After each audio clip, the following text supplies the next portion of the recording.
my name is Linda and this is Chris, and we're going to talk a bit about the development of Victoria 2. So, tell us, why did you want to make Victoria 2? Well, Victoria was a good game, and whenever we asked our fans, they said, we want a sequel to Victoria. So we felt we could make Victoria 2 a great game that our fans wanted. Victoria itself was a good game, but I felt it had unfilled potential. You know, there was a lot of cool things inside the game that if we built upon, we could make a great game. So our goal is evolution as opposed to like a revolutionary new game. I think if you were to start up Victoria 2 and compare it to Victoria 1, the starkest difference would be the interfaces. We've done a lot of work in them to make sure the information is clearer, easier to access, so you can spend more time playing and less time fighting with the interfaces. I mean, Victoria is POPs. It's what makes Victoria Victoria as opposed to another Paradox title. So obviously with Victoria 2 we had to keep the POPs in the game, but we've changed how they work. In Victoria 1 it was all manually managed. You would click and say, okay, you farmers, you're now soldiers, congratulations. But now we've made it so that they choose themselves based on this, what's happening in the country and the choices you have made, to try and make them come more alive, and also to get it to feel more realistic, and at the same time make the game easier to play. Hi, my name is Björn and I'm Brother Bean on the forums.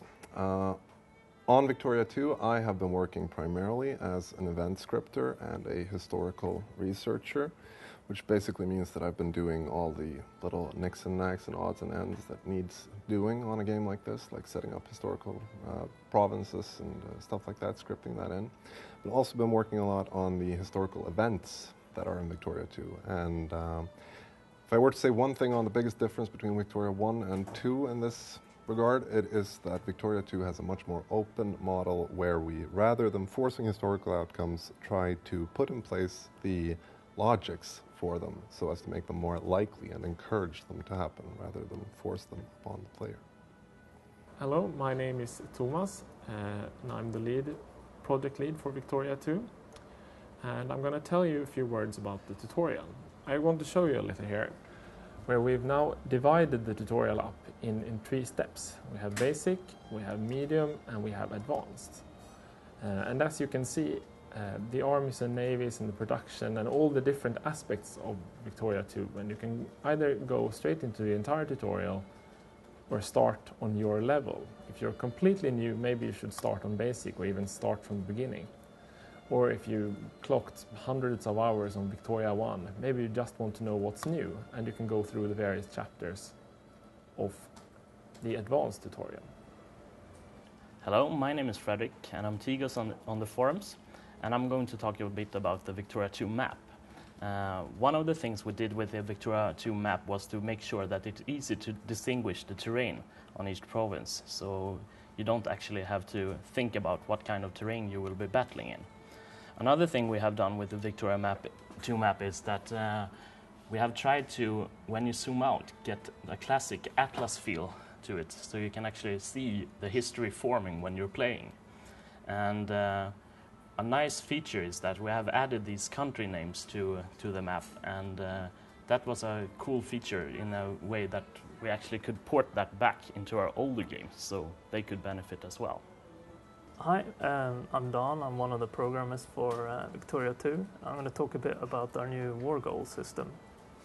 In our old games like Europa Universalis Free and others, you pretty much declared war on someone, and then at the end of the war you decided what you wanted out of it, like claim a couple of provinces, things like that, depending on how well the war went for you. We changed this a bit now, so when you declare war on someone, you decide what goals you want out of this war, like claim cores or take a colony or force someone out of a sphere.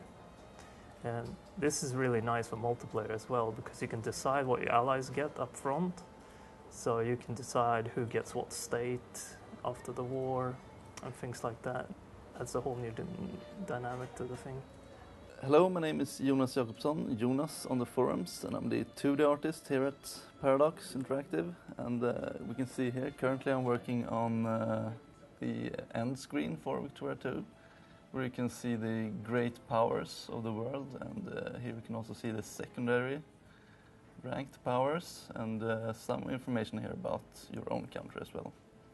And my main job is to make the interface look good, and I also do like textures for the map as well. Hello, my name is Frederick. I'm area on the forum and I'm a CG artist on Victoria 2. So I'm going to show you some of the uniforms we have. Here you can see the British red uniform, classic one, but we've chosen to do double appearances for all of them, so we also have the khaki appearance they have later in the war.